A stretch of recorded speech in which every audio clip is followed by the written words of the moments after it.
Hello everyone! Ayan, kumusta po sa inyong lahat and Happy New Year and Happy Three Kings na din. Ayan, so for today's video ay tara at samahan niyo po ako magluto nitong ating isa na namang napakasarap na pagkain. Ayan, so meron tayong ham. So, nung New Year po namin yan, hindi ko na naihanda kasi nakalimutan namin na nasa freezer. So, yan yung ating lulutuin. Tapos, yung natira nating pork ribs. So, konti na lang yan guys kasi yan yung ating handa no New Year, nung ating medianoche.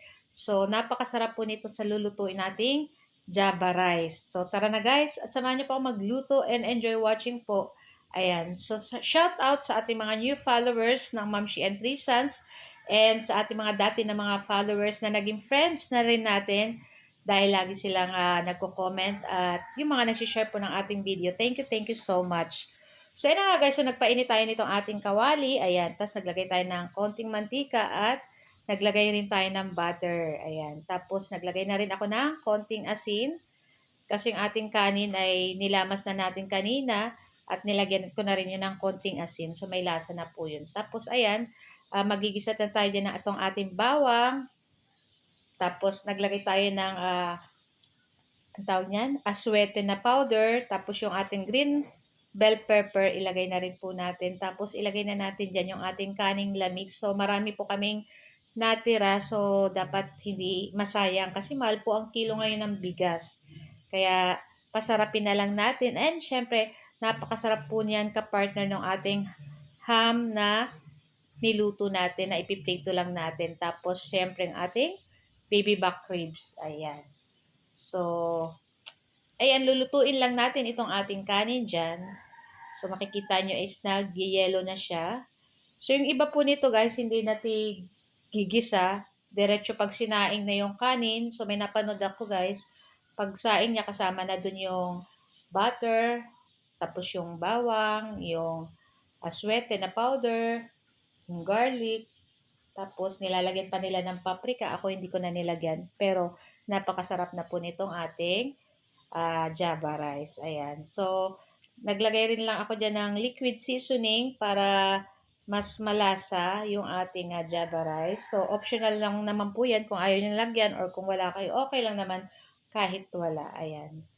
So, yan. Ito lang po yung ating napakasarap na Java rice. And after nating maluto ng ating Java rice, ayan. Itong ininit ko lang itong ating baby back ribs. Nilagyan ko ng konting butter din para mas masarap, mas lalong sumarap. Ayan. So, yung ating garlic, ay yung ating Java rice, ayan. So, hanguin na natin yan.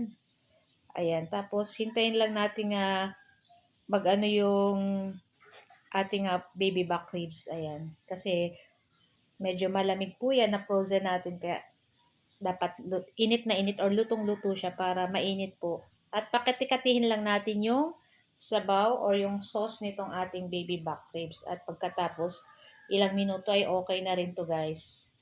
Yan, syempre halu-haluin natin. Pwede nyo naman guys, kahit may sabaw-sabaw para may ulam na rin kayo sa kanin. Pero sa akin, okay na yung medyo nagmamantika siya guys. So after nyan, ng ating baby back ribs, ito namang ating ham. So pig-slice ko lang yan guys, ng ganyan kaliliit. So kahit anong slice naman po pwede. So hinati ko lang yan. So mayroon pa kaming kalahati na uubusin. Ayan. Tapos, lutuin lang natin yan side to side. And that's it. Yan po yung ating video for today. So guys, ito lang po ang aming video today at sana po ay nag-enjoy kayo. Huwag niyo po sanang kalimutan mag-like, comment at pa-share po ng ating video. Ayan. And sa hindi pa po naka-follow, mag-follow na po kayo at mag-like para palagi po kayong updated sa aming mga bagong video na i-upload. So guys, thank you for watching and see our next video again. Tara na at samahan nyo na rin po kaming kumain. Thank you for watching. Bye!